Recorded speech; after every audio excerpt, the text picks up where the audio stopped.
Señor Julián Guarino, vamos a meternos en la economía, cambiamos de tema un poquito. Muy bien, bueno, el tema del día sin ninguna duda tiene que ver con lo que son los acuerdos paritarios. Obviamente la noticia puntual del día es que no hubo prácticamente ninguno, a pesar de que sí había posiciones bastante cercanas. ¿De quién hablamos? Hablamos de Antonio Caló, el titular de la Unión Obrera Metalúrgica, quien está justamente en este momento negociando para lo que es su sector sindical, un incremento que en principio había sido preacordado en un 27,5% más dos sumas fijas no remunerativas. Cuando había allí algún principio de acuerdo, cuando los empresarios le habían dado prácticamente el visto bueno a lo que era la oferta de Caló, llegó obviamente lo que uno espera, ¿no? La intervención del gobierno, en la palabra primero de Carlos Tomada y después de Axel Kicillof, que terminan dando de baja justamente este acuerdo porque dicen, bueno, la realidad es que no es 27,5%, sino que es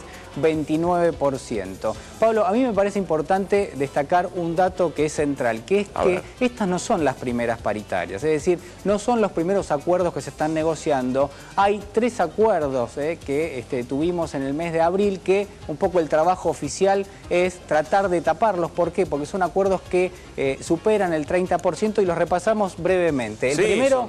sí, me acuerdo. Usted se acuerda, claro, por supuesto. El primero, que prácticamente no trascendió, es el de los empleados de la carne. Los empleados de la carne cerraron con un incremento del 31,5%. Ah, la pelota. Fue un incremento importante. ¿Y lo homologó trabajo? Está totalmente homologado, es decir, este acuerdo está homologado y este fue el primer...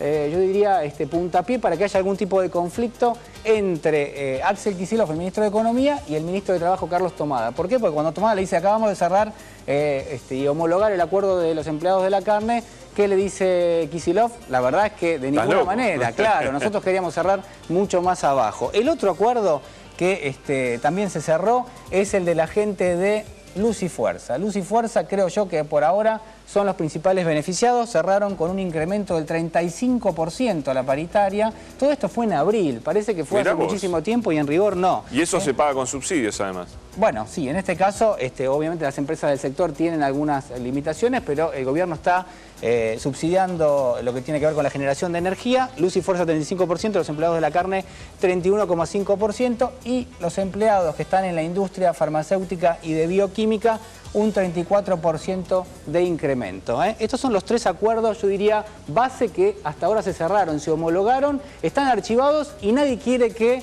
de alguna manera se sepa. ¿Por qué? Bueno, claro, porque es una referencia muy fuerte de lo que podrían ser en este momento las negociaciones, que bajo ningún aspecto están superando el 30%. Es decir, hasta acá los acuerdos que teníamos los vamos a despedir porque la realidad es que el gobierno no quiere directamente que los miremos. Y ahora pasamos a lo que es la negociación actual. Decíamos recién, la Unión Obrera Metalúrgica, ¿no? Antonio Caló, un sindicato de los más importantes, ¿por qué? No solo por la cantidad de afiliados que tiene, sino sobre todo porque quien conduce este sindicato es el líder de la CGT oficialista. ¿Qué se espera? Que el líder de la CGT oficialista tenga información de primera mano, es decir, del gobierno, sobre cuál podría llegar a ser la pauta que van a terminar negociando en lo que son los acuerdos paritarios. ¿Cuánto estaba cerrando en el día de hoy Antonio Caló?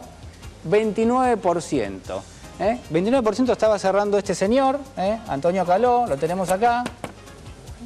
Y lo que tiene que ver con un acuerdo que tenía 2 sumas fijas no remunerativas y un incremento del 27,5% que terminaba redondeando esto. ¿Qué dijo el gobierno cuando se enteró? De ninguna manera no queremos saber nada con un 29%. ¿Por qué? Bueno, porque todo el mundo termina sacando las cuentas, por más que digas 27,5, esto es 29 y 29 no camina.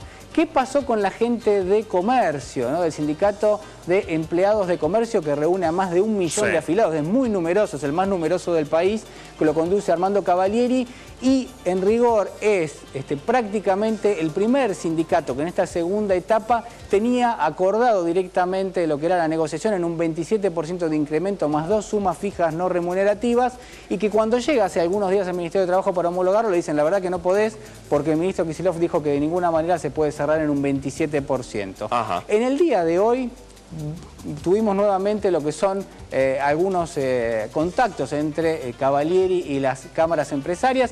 Habían cerrado nuevamente en un 27%, pero cuando se enteran que Caló no estaba cerrando la suya. ¿Qué dice Cavaliere? La verdad que yo me puedo deslegitimar, claro, con las bases, con aquellos que van a estar mirando de la vereda de enfrente, que Caló está cerrando en un 29%, yo en un 27%, la verdad que de ninguna forma esto puede tener lugar. El gobierno estaba presionando para que Cavaliere cierre, también está presionando para que Gerardo Martínez de la UOCRA, de los empleados de la construcción, también cierre en un 27%, y en rigor la realidad es que hasta ahora, mañana hay un encuentro, pero hasta ahora al menos se sostiene lo que es la medida de fuerza de Antonio Caló para las 12 horas del jueves y todo el resto del viernes, allí un paro general de lo que tiene que ver con los empleados justamente de la Unión Obrera Metalúrgica, y el paro que lanza también este otro señor, Hugo Moyano, con la gente del transporte para el 9 de junio, porque ellos no están pidiendo ni 29 ni 27, están pidiendo muchísimo más ajuste paritario, y por otro lado lo que quieren son modificaciones en el impuesto a las ganancias, que como dijimos realmente es muy complicado de que eso tenga lugar.